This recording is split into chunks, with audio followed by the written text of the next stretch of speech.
Hello students, मी प्राध्यापक रमेश कोल्हे. एक्झामची तयारी आपली चांगली सुरू असेलच.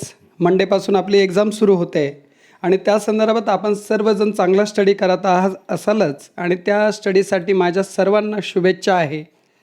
याबरोबरच डिअर स्टुडंट्स, तुमच्या स्टडीमध्ये एक छोटासा खारीचा वाटा म्हणून मी काही लेक्चर सिरीज आपल्यासाठी घेऊन आलेलो आहे आणि यामध्ये आज मी तुमच्यासाठी बिझनेस रेग्युलेटरी फ्रेमवर्क म्हणजेच एमलॉ मर्कंटाईल लॉ या विषयातील इंडियन कॉन्ट्रॅक्ट ॲक्ट 1872 भारतीय करार कायदा 1872 या संदर्भातील हा व्हिडिओ आहे.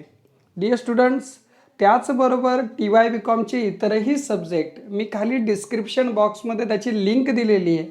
सर्व सब्जेक्ट तुम्हाला त्या ठिकाणी अवेलेबल होतील आणि याच्या लिंकवर जाऊन तुम्ही ते MCQ नक्की बघा.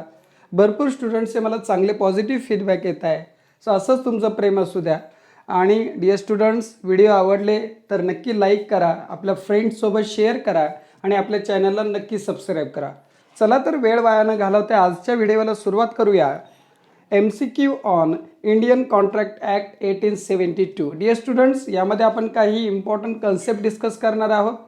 2-3 कन्सेप्ट आहेत. त्याचसोबत near about 25 question me Indian contract act 1872 याच्यावर काढलेले आहे. सो व्हिडिओ शेवटपर्यंत नक्की बघा. चला तर स्टार्ट करूया आजचा लेसनला. बघा, यामध्ये एमलॉमध्ये सर्वात महत्त्वाची एक गोष्ट म्हणली तर valid contract, void contract, voidable contract, illegal contract वगैरे या पद्धतीने कन्सेप्ट तुमच्या कानावरती पडत जाणार आहे आणि याच्यावरती काही क्वेश्चन हे 100% येतील. सो आपल्याला ही कॉन्ट्रॅक्टचे कन्सेप्ट समजून घ्या जेणेकरून तुम्हाला पुढे त्यावरतून कसाही क्वेश्चन तयार होऊ द्या. बघा डिअर स्टुडंट्स, असे चान्सेस आहे की क्वेश्चन हा एखाद्या एक्झाम्पल टाईपमध्ये असू शकतो. एक छोटंसं एक्झाम्पल विचारतो आणि लेक्चरला सुरुवात करतो मी की फॉर एक्झाम्पल मिस्टर रामने मिस्टर श्यामच्या मर्डरचा एक कॉन्ट्रॅक्ट केलेलं आहे की मिस्टर श्यामने कॉन्ट्रॅक्ट केलं मिस्टर श्यामसोबत की बाबा तू जर मर्डर केला तर मी तुला 10 लाख रुपये देईल. तर हे कॉन्ट्रॅक्ट व्हॅलिड आहे की नाही आहे. सो अशा पद्धतीने एक एक्झाम्पल घेतला मी. अशा पद्धतीने काहीही क्वेश्चन एमलॉ या सब्जेक्टमध्ये, because it is a law, यामध्ये कॉन्ट्रॅक्ट रिलेटेड काहीही प्रश्न विचारले जाऊ शकतात. सो आपण जस्ट कन्सेप्च्युअली क्लिअर असा, कारण क्वेश्चन तुम्ही 1000 नंबर ऑफ क्वेश्चन पाठ करून याचं सोल्युशन नाही मिळणार आहे. आपल्याला जस्ट काय कन्सेप्च्युअली तुम्ही जर क्लिअर असाल तर 1000 नंबर ऑफ क्वेश्चन न करता त्याचा आन्सर तुम्ही देऊ शकता. चला तर सुरू करूया. पहिला आहे बघा, मी तुमच्यासाठी कन्सेप्ट घेऊन आलेलो आहे व्हॅलिड कॉन्ट्रॅक्ट. आता व्हॅलिड कॉन्ट्रॅक्ट काय बघा, 2 लाईनमध्ये मी एक्सप्लेन करण्याचा प्रयत्न केलेला. It is an agreement that is legally binding and enforceable. that is very important. Valid contract मराठीत म्हणायचं झालं तर वैध करार. ओके, कायदेशीररित्या ज्याला मान्यता आहे असा करार की जो लिगली बाइंडिंग आणि लिगली एन्फोर्सेबल आहे. कायदेशीररित्या जो योग्य मानला जातो, वैध मानला जातो, त्या करारास व्हॅलिड कॉन्ट्रॅक्ट म्हणजेच वैध करार असं म्हटलं जातं. बघा, वैध करार हा कायदेशीररित्या बंधनकारक आहे. पहिली गोष्ट काय तर हा कायदेशीररित्या बंधनकारक आहे. व्हॅलिड कॉन्ट्रॅक्ट बघा, आपण कशाबद्दल बोलतोय? Valid contract. It is legally binding, कायदेशीररित्या बंधनकारक आहे आणि अंमलात आणला जाणारा आहे. त्याची अंमलबजावणी देखील होणार आहे. करार केला, अंमलबजावणी केलीच नाही असं चालणार नाही. सो करार केल्यानंतर त्याची अंमलबजावणी, या दोघही गोष्टी म्हणजे बघा बंधनकारक पण आहे आणि त्याची अंमलबजावणी देखील होणार आहे.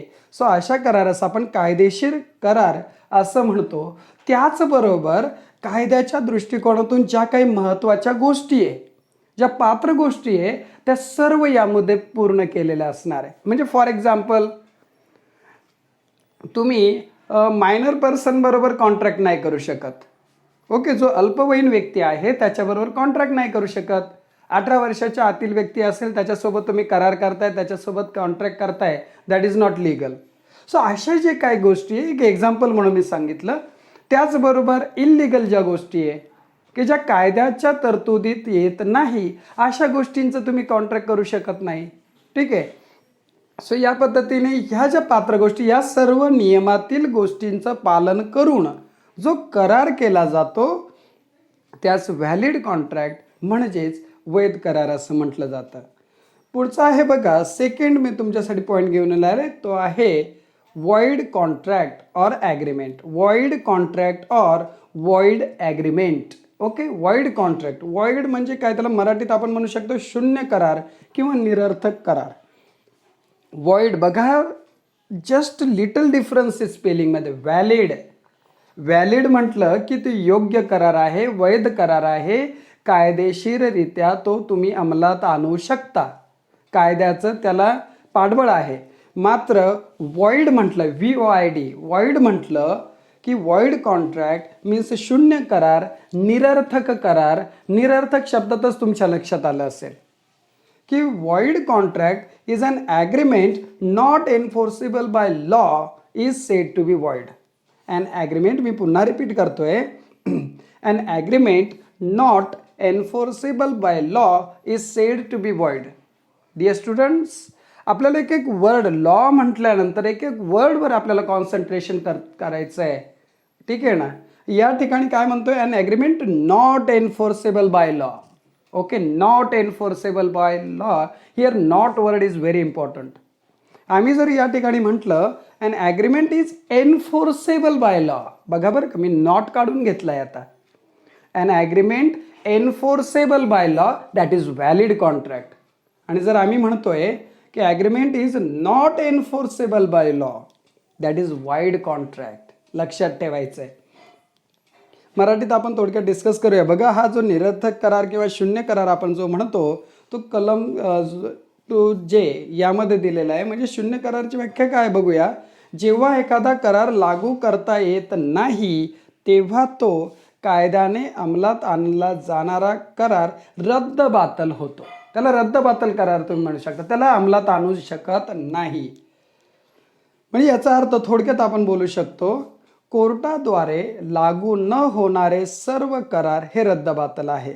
म्हणजेच काय, कायद्याने अंमलबजावणी न करता येणारा करार हा रद्दबातल असं म्हटलं जातं, शून्य करार म्हटलं जातं.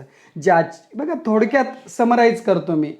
Okay, an agreement not enforceable by law is a void contract, की जे कायद्याने ज्याची अंमलबजावणी करता येणार नाही अशा करारात शून्य करार किंवा निरर्थक करार असं म्हटलं जातं. चला तर पुढे वळूया आपण. नेक्स्ट आहे बघा, पहिले आपण म्हटलं होतं valid contract that is enforceable by law, कायद्याने त्याची अंमलबजावणी होणार आहे. सेकंड म्हणतोय void contract, it is not enforceable by law, कायदेशीर रद्दबातल आहे, त्याची अंमलबजावणीच होणार नाही आहे, त्याला वैध असंच मान्यता नाही.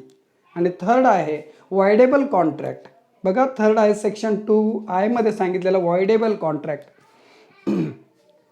व्हॅलिड, वॉइड आणि वॉइडेबल कॉन्ट्रॅक्ट. वॉइडेबल कॉन्ट्रॅक्ट काय बघा, an agreement which is enforceable by law at the option of one or more of the parties.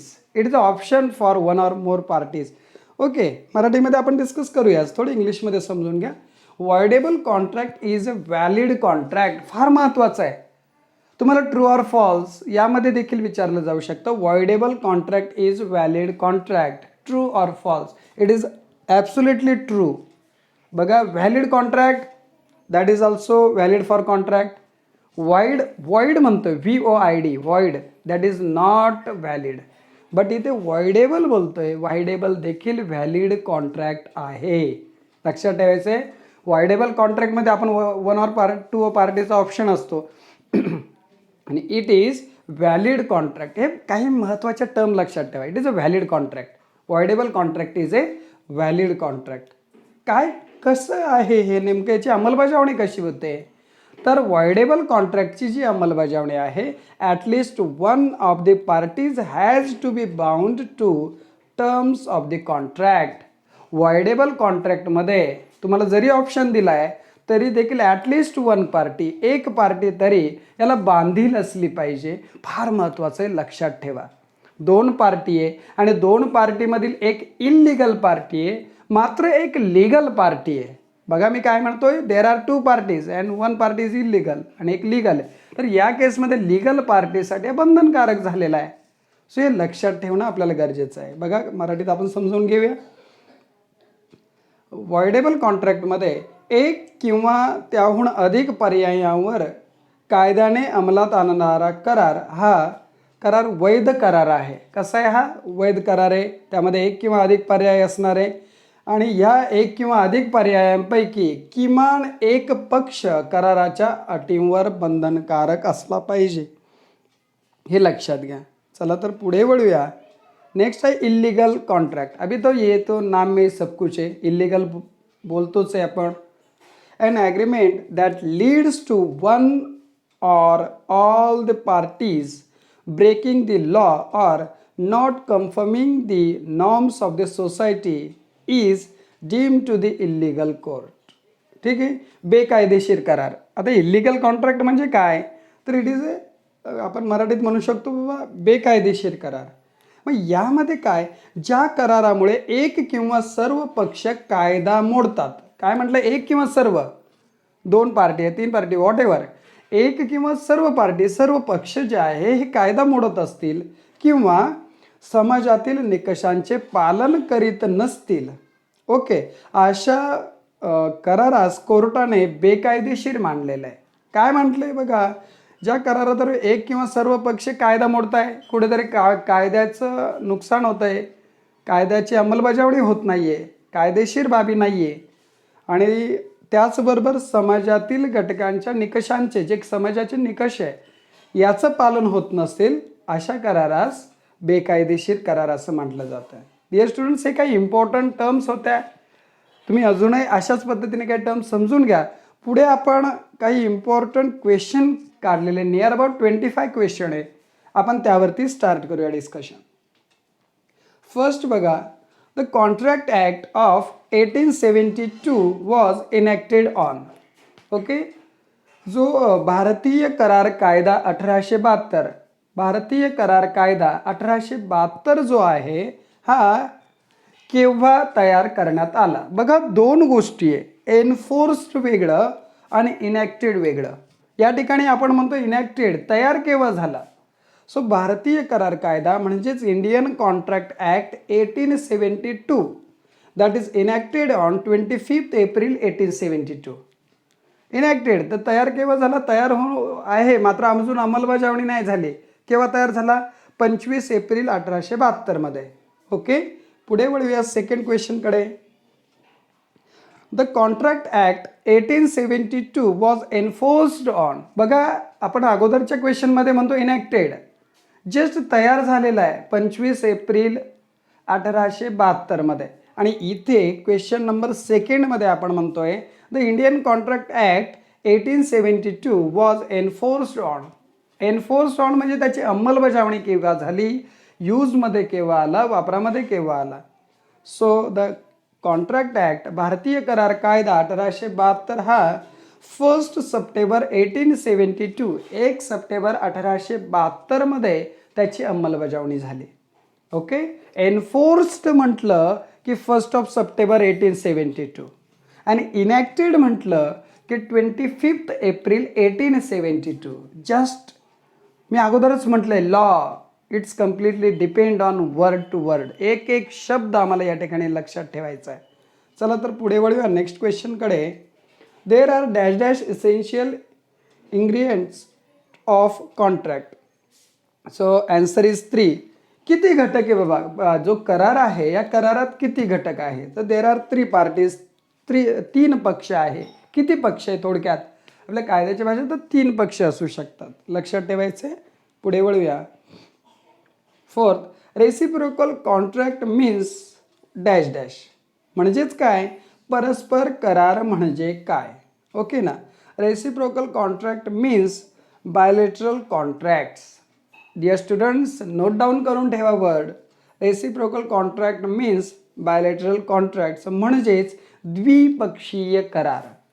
परस्पर करार म्हणजे काय? मराठीत जर बोलायचं झालं तर द्विपक्षीय करार आणि reciprocal contract that is bilateral contracts. Next question. Okay, an agreement not enforceable by law is called. बघा डिअर स्टुडंट्स, आपण जेव्हा काही टर्म्स डिस्कशन करत होतो तिथेच म्हटलं होतं, ह्याचं ॲन्सर तुम्हाला लगेचच आलं असेलच.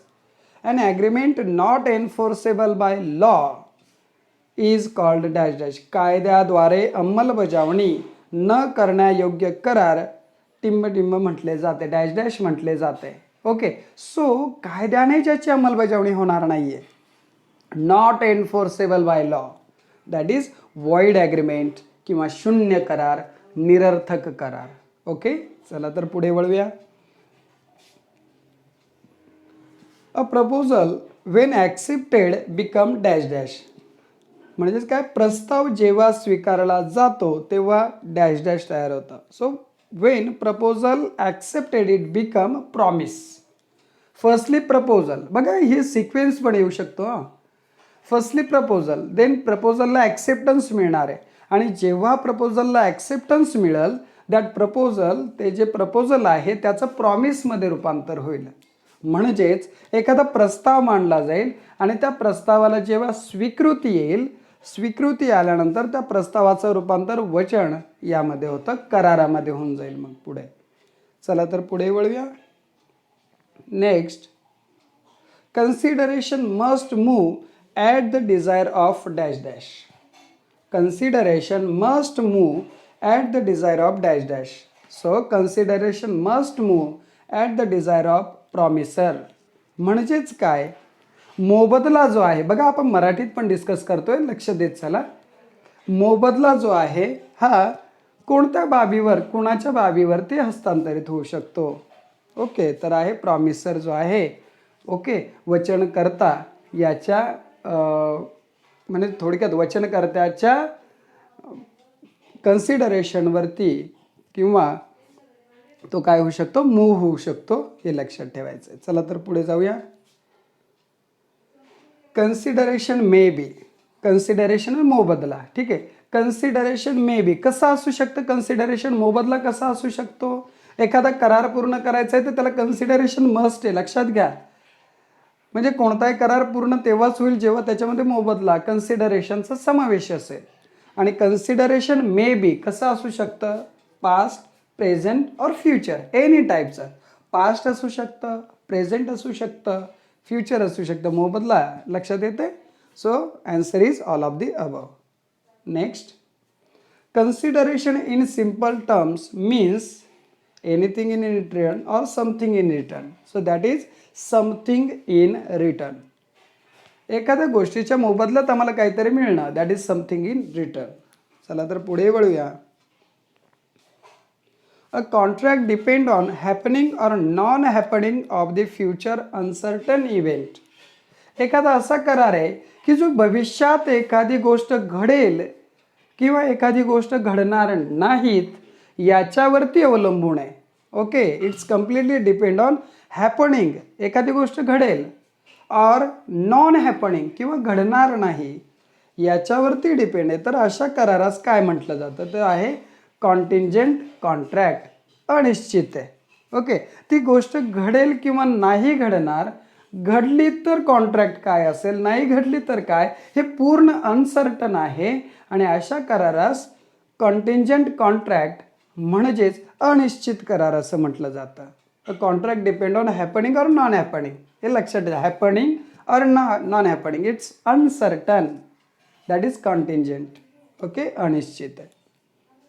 Next question, A contingent contract is valid. बघा अनिश्चित जरी आहे मात्र तो एखाद्या गोष्टीवर डिपेंड आहे. बघा एक एक्झाम्पल घेऊया आपण, की बाबा अचानक एखाद्या कर्मचाऱ्याला आपण कामावरतून कमी केलं आणि कमी केल्यामुळे तो जो व्यक्ती आहे तो कोर्टात गेला वगैरे वगैरे, आणि कोर्टाच्या निर्णयावरती आपली लॅबिलिटी ठरली की बाबा त्याला काही अमाऊंट द्यायचं, कन्सिडरेशन द्यायचं किंवा नाही द्यायचं. सो यामध्ये एक एक्झाम्पल आपण बघू शकतो.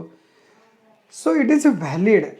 ओके, कॉन्टिंजेंट कॉन्ट्रॅक्ट अनिश्चित करार जरी असला तरी त्याला कायद्याने वैध करार म्हटलेला आहे, व्हॅलिड कॉन्ट्रॅक्ट म्हटलेलं आहे. So contingent contract is a valid contract. Next, voidable contract is one which can be enforced at the option of aggrieved party. Okay, voidable contract is one which can be enforced at the option of aggrieved party. voidable contract बघितलं होतं, there are options, 2 or more options you have, आणि याच्यातून एखादी party बंधनकारक असू शकते. So त्या पद्धतीने can be enforce at the option of aggrieved party. त्याच्या 2 किंवा अधिक पार्टी आहे हे ऑप्शन जे आहे यापैकी एखादी जरी ॲग्री असली तरी देखील हा करार लागू होतो. That is voidable contract. As general rule an agreement made without consideration is agreement without consideration, that is void. शून्य करार, निरर्थक करार, त्याला कायद्याने परवानगी नाही. सो काय म्हटलं आहे, general rule and agreement made without consideration. Without consideration असेल you can not set it is agreement, it is a void. एक निरर्थक करार त्याला म्हटलं जाईल. For the purpose of entering into contract minor person who has not completed the age of dash dash. कॉन्ट्रॅक्टमध्ये एखाद्या करारात आम्हाला जायचं आहे आणि या करारात जाताना असा कोणता वयाची अट आहे की ज्याशिवाय करारात जाऊ शकत नाही, तर त्या व्यक्तीचं वय 18पेक्षा कमी असेल. 18पेक्षा जास्त हवं. तुम्हाला करारात जायचं आहे तर 18 वर्षपेक्षा कमी वय असणाऱ्या व्यक्तीस अल्पवयीन म्हणजेच मायनर पर्सन असं म्हटलं जातं आणि can not entered in contract. तो कॉन्ट्रॅक्टमध्ये येऊ शकत नाही. ओके, सो 18 वर्षापेक्षा 18 किंवा त्यापेक्षा जास्त वय असेल, he is a major person. Okay, पुढे वळूया. बघा एक्झाम्पल दिलेलं आहे या ठिकाणी thinking related. Mister Jay agrees to pay ₹80,000 to Veeru. बघा काय, mister Jay agree to pay ₹80,000 to Veeru if he kills Gabbar. This agreement is dash dash. काय बघा काय म्हटलं या करारामध्ये, मिस्टर जय ॲग्री झालेला आहे. कशासाठी ॲग्री झाला आहे? टू पे ₹80,000, 80,000 रुपये द्यायला. कुणाला? वीरूला. मिस्टर जय वीरूला 80,000 रुपये देईल जर त्याने गब्बरचा मर्डर केला किंवा गब्बरला मारले. सो हा करार कसा आहे? It is a completely void contract because it is illegal. तुम्ही या पद्धतीने हे कायद्याच्या कक्षात येणारी गोष्ट नाही. बाबा तो जेव्हा वीरू गब्बरला मारेल तेव्हा जय त्याला पैसे देईल, हे कायद्याच्या कक्षेत येत नाही. कुणाला तरी मारावं असा कायदा म्हणत नाही आणि म्हणून याला वॉइड कॉन्ट्रॅक्ट, शून्य करार, निरर्थक करार असं म्हटलं जाईल. लक्षात येते? Because it is illegal. पुढे वळूया. Bunty agree to sell his car to Babli. Okay, Bunty agree to sell his car to Babli at a price which Babli may be able to pay. This agreement is. बघा काय म्हटलेलं आहे, बंटी बबलीला कार विकण्यासाठी तयार झाला. आणि कसा तयार झाला आहे की बबली तिच्या हिशोबाने जे पैसे देईल ते पैसे घ्यायला तो तयार आहे. तर असा जर करार झाला तर त्यास काय म्हटले जातील? That is also again void contract, शून्य करार, निरर्थक करार. कारण या ठिकाणी जे कन्सिडरेशन आहे, जो मोबदला आहे हा फिक्स नाही. Without proper consideration agreement can not be valid. हे लक्षात ठेवायचं आहे. कन्सिडरेशन शिवाय, योग्य अशा कन्सिडरेशन शिवाय, तुम्ही फिक्स केलेल्या कन्सिडरेशन शिवाय त्या करारास योग्य करार, व्हॅलिड करार, व्हॅलिड कॉन्ट्रॅक्ट, वैध करार मानलं जाणार नाही. सो दॅट्स वाय बंटी काय म्हणते, बाबा बबली तू कार घेऊन तुला पाहिजे तेवढे पैसे दे, असं चालणार नाही. It is a void contract. Okay, चला तर पुढे जाऊया. An agreement to do an illegal act, for example, share the earnings of the smuggling of the business. बघा काय ते अगेन इल्लिगल गोष्टी सुरू झालेल्या आहे. An agreement to do illegal act. एखादा इल्लिगल ॲक्ट आहे. फॉर एक्झाम्पल दिलं आहे आपण बघा इथे स्मगलिंग. बाबा तू मला स्मगलिंग करण्यामध्ये मदत कर. ओके, स्मगलिंग तुम्हाला माहिती आहे, तुम्ही मूवी बघतात का? ओके, की बाबा इल्लिगली एखादी वस्तू दुसऱ्या ठिकाणी घेऊन जात आहे तुम्ही, सोन्याचं वगैरे वॉट एव्हर जे काय असेल मौल्यवान वस्तू, याचं स्मगलिंग करताय आणि हे स्मगलिंग करण्यासाठी तुम्हाला मदत कर, मी तुला शेअर देईल, त्यामध्ये हिस्सा देईल. तर हे जे करार आहे हा कसा आहे? That is also void. कारण स्मगलिंग याला कायद्याने परवानगी नाही. ज्या ज्या गोष्टी कायद्याने वैध मानल्या जात नाहीत, all those things which is not valid as per act, that is invalid, void contract or शून्य करार, निरर्थक करार. बेकायदेशीर कृत्य करताय तुम्ही काहीतरी, ओके. सो असं बेकायदेशीर कृत्याबद्दल तुम्हाला कॉन्ट्रॅक्ट करता येणार नाही. असं कॉन्ट्रॅक्ट जर झालं तर याला वाईड कॉन्ट्रॅक्ट, शून्य करार, निरर्थक करार म्हटलं जाईल. लक्षात येतंय? ओके, चला तर पुढे वळूया. Quotation of price is A dash dash. Quotation आपण बघलोय, बाईक विकत घ्यायला गेलो एनिथिंग, की आम्ही काहीतरी परचेस करतो आणि त्या संदर्भात मी कोटेशन मागवलं आहे. सो हे कोटेशन काय आहे? So it is a invitation to the offer. एक कोटेशन जे आहे, किंमतपत्र जे आहे, हे इन्व्हिटेशन टू दी ऑफर, ऑफरसाठी आम्ही एक दिलेलं इन्व्हिटेशन आहे. ओके, चला पुढे वळूया. When offer is made to definite person, it is known as definite, fix. Definite person साठी जर ऑफर होत असेल तर that is special offer. Okay, पुढे वळूया. Just a minute. Standing offer means offer allowed to remain open for acceptance over a period of time. बघा, लक्षात ठेवायचं dear student, standing offer it is open over a period of time. पूर्ण वेळ काय आहे? Open आहे. अशा ऑफरला आपण स्टँडिंग ऑफर असं म्हणतो. पुढे वळूया. What is legal terminology for doing or not doing of something which is promise, desire, to be done or not done, that is consideration. And acceptance must be conditional. Acceptance जे आहे ते conditional असावं, that is false. बघा, रूल्समध्येच सांगितलेलं आहे कॉन्ट्रॅक्टच्या. Acceptance जे आहे that never conditional, ते कंडिशनल नसावं. चला तर पुढे वळूया. Consideration must move at the desire of the promisor. Okay, so that is true. Minor can become party in existing firm. Existing फर्ममध्ये मायनर पार्टनर होऊ शकतो का? सो होऊ शकतो असं म्हटलं आहे, दॅट इज फॉल्स. नाही होऊ शकत तो. ओके ना, एक्झिस्टिंग फर्ममध्ये पार्टनर. पुढे बघूया. Last question. An agreement the object for consideration of which is unlawful is void, that is true. Unlawful असेल तर ते वॉइड कॉन्ट्रॅक्ट झालं आहे. Okay, it is true. Dear students, एक प्रयत्न केलेला आहे छोटासा तुमच्या स्टडीमध्ये हेल्प करण्याचा. आपण या संदर्भातील काही महत्त्वाच्या कन्सेप्ट, हा फक्त टॉपिक नंबर 1 होता, that is Indian contract act 1872च्या रिलेटेड.